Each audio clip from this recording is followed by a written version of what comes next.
Hi hello everyone, নমস্কার and welcome back to my channel. এই পেন্টিংটা কেমন লাগছে, তো কীভাবে বানালাম চলো সেটাই শেয়ার করা যাক। এই ক্যানভাসগুলোর কথা মনে আছে যে এই ক্যামেলের এই কালার সেটটা কিনেছিলাম, তার সাথে এই দুটো ক্যানভাস দিয়েছিল। একটাতে তো আমি আর্ট করেছি, গণেশের আর্ট, আর একটাতে কী করবো বুঝে উঠতে পারছিলাম না, সেই জন্য এতদিন পরে মাথায় এলো যে এটাতে কিছু একটা করা যায়। তো ভাবলাম এটাতে একটা সুন্দর একটা পেন্টিংই করা যাক।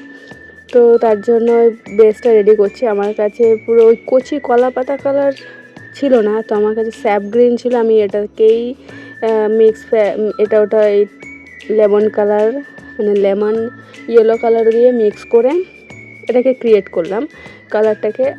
এইটা হচ্ছে আমি চ্যাটজিপিটিতে সার্চ করেছিলাম যে কিভাবে আমি এই কালারটা বানাবো, তো আমাকে চ্যাটজিপিটি এটাই সাজেস্ট করলো। এর থেকেও ভালো পদ্ধতি বা সহজ যদি তোমাদের কাছে জানা থাকে তাহলে প্লিজ আমাকে একটু জানিও। আর তোমরা যদি কোনো প্রবলেমের মধ্যে পড়ো বা কোনো সলিউশন না পাও, তখন তোমরা চ্যাটজিপিটি বা এআইকে জিজ্ঞাসা করতে পারো, তারা তোমাকে সলিউশনও দেবে প্লাস এর বেনিফিটও দেবে, আর এর ডিফল্ট বা এর নেগেটিভ কথাগুলোও তোমাদেরকে জানিয়ে দেবে একেবারে। দেখো, তোমাদের সাথে কথা বলতে বলতে অনেকটাই কাজ এগিয়ে গেল। প্রথমে আমি ওর আউটলাইনটা একটা মার্কারের মাধ্যমে এঁকে নিয়েছিলাম গাছের, তারপরে আর কি কালার দিয়ে এটাকে ক্রিয়েট করলাম। আর সাদা কালারটা কি এই গ্রিনের উপরে মানাচ্ছে, মানে সাদা ফুলগুলো।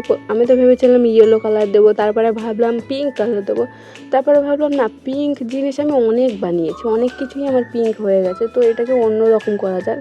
তার জন্য আমি এটাকে সাদা কালার দিলাম। তো কেমন লাগছে একটু প্লিজ কমেন্টে জানিও। আর তার মধ্যে একটু ছোটো ছোটো পাতা পাতা করে দেবো, যেগুলো ফাঁকা জায়গা লাগছিলো সেগুলোতে একটু মানে ফিল করে নিলাম।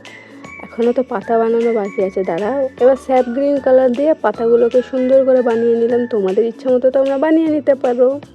এবার ডালটা খুবই একটা ফাঁকা লাগছিলো, তো দুটো পাখি এঁকে নিলাম। তোমার এর মধ্যে পাখির দুটো ঝগড়া করে আছে বা পাখিটি মুখ ঘুরে আছে, ওটা করলেও ভালো হতো, আর এটাও করলে ভালো হতো। প্লাস এখানে একটা বাচ্চা মেয়ে বা ছেলে একটা হেডফোনে গান শুনছে, এরকম কিছু একটা বসিয়ে দিলে ভালো লাগতো। তো আমি এটাই করেছি, কারণ এটাই সহজ ছিল।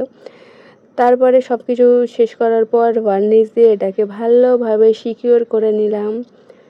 এটাকে শুকিয়ে যাওয়ার পর এই হচ্ছে ফাইনাল লুকটা তোমাদের কেমন লাগলো প্লিজ কমেন্টে জানিও। আর আজকের আজিবগর ভিডিও তোমাদের কেমন লাগলো কমেন্টে জানিও। Bye bye.